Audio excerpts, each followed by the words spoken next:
In reaction to Russia's invasion of Ukraine, the international community has moved decisively. Nations including the US, Canada, and the UK have joined forces to censure Russia.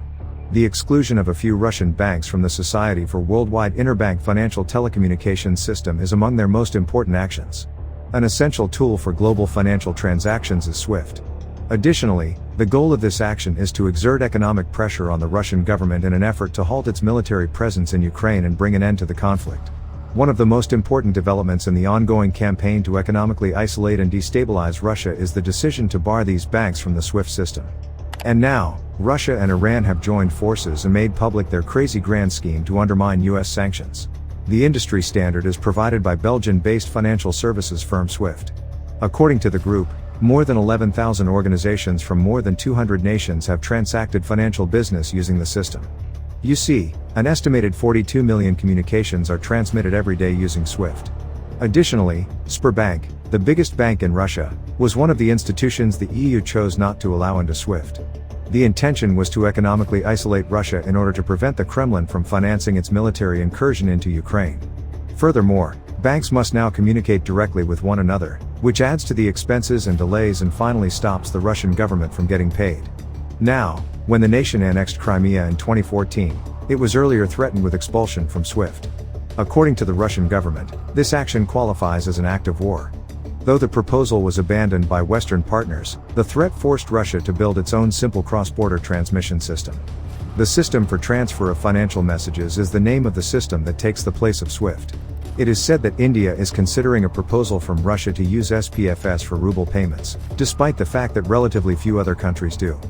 Beijing and Moscow are working together to connect to China's cross-border interbank payment system independently. Furthermore, this technology can be used to transfer Chinese yuan as an alternative to SWIFT. According to a senior Iranian official, talks to merge Iran's and Russia's financial systems have now started. Furthermore, such a step would improve Tehran-Moscow collaboration. Both countries are searching for methods to get over Western restrictions that have restricted their capacity to raise capital from outside markets. Iranian banks can now use Russian bank messaging services, according to Central Bank of Iran Deputy Governor Mohsen Karimi. As a result, they would be able to transact business internationally without using the conventional banking system everywhere. In an interview, Karimi said that the national financial messaging networks of the two nations are now connected. He even went so far as to say that there was no need for SWIFT. Furthermore, he thinks the system would connect about 700 Russian banks to 106 establishments in at least 13 other nations. Not a single person from Russia's central bank has formally confirmed the agreement. To finalize the specifics, they will visit Iran in a few days. In reaction to President Trump's decision to reimpose sanctions on Tehran and withdraw from the 2015 nuclear agreement, SWIFT cut its ties with Iranian banks in 2018. In recent months, the Biden administration has additionally imposed more sanctions on Tehran. And this happened when Iran's huge protests erupted into violence.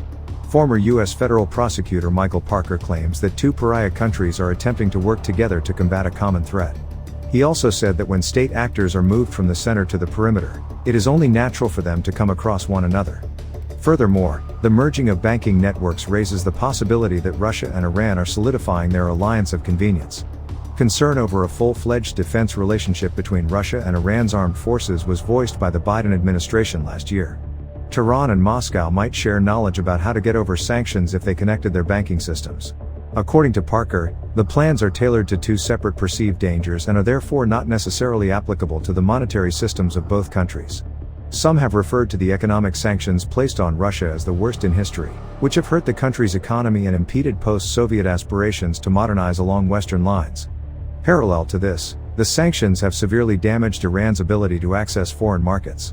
Its economy has suffered greatly as a result, with the value of its currency falling by 30% during the previous few months. In the past, Russian President Vladimir Putin has been cautious about fortifying his relations with Iran.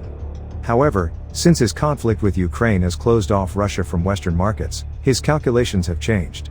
Moscow is therefore looking to Tehran as an economic partner in an attempt to mitigate the impact of the Western sanctions. According to Parker, Iran has been honing its techniques for years to stave off the consequences of progressively harsher sanctions aimed at the nation and its economy. Then he pointed out that Russia still maintains some connection to the global economy despite having a far stronger and more advanced financial system. Moreover, the agreement from October was mentioned this week by a Russian trade official. He stated that the new financial system might be operational in a few months.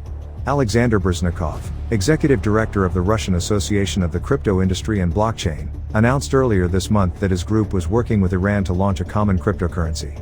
By cooperating, the two sides could be able to mitigate the effects of the Western sanctions. And that will happen when both countries can communicate with other countries that allow digital currency transactions outside of the global financial system.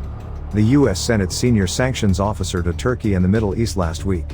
Undersecretary of State for Financial Intelligence and Terrorism Brian Nelson is scheduled to visit Turkey, the United Arab Emirates, and Oman. From November 29 to December 3, he traveled throughout these countries and spoke with representatives of various banks and corporations. He reiterated the U.S. resolve to firmly enforce the penalties, a Treasury Department spokesperson told Reuters. Additionally, the U.S. government has issued a warning, stating that individuals and companies operating in permissive jurisdictions risk having their access to the U.S. market restricted. This will also happen if they continue doing business with approved companies or don't do enough due diligence.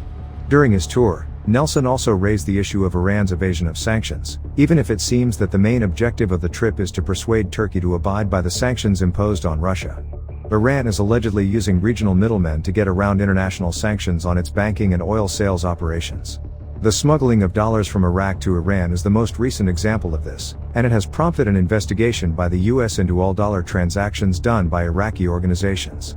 Furthermore, the decision has played a role in the depreciation of Iraq's currency due to a lack of dollars.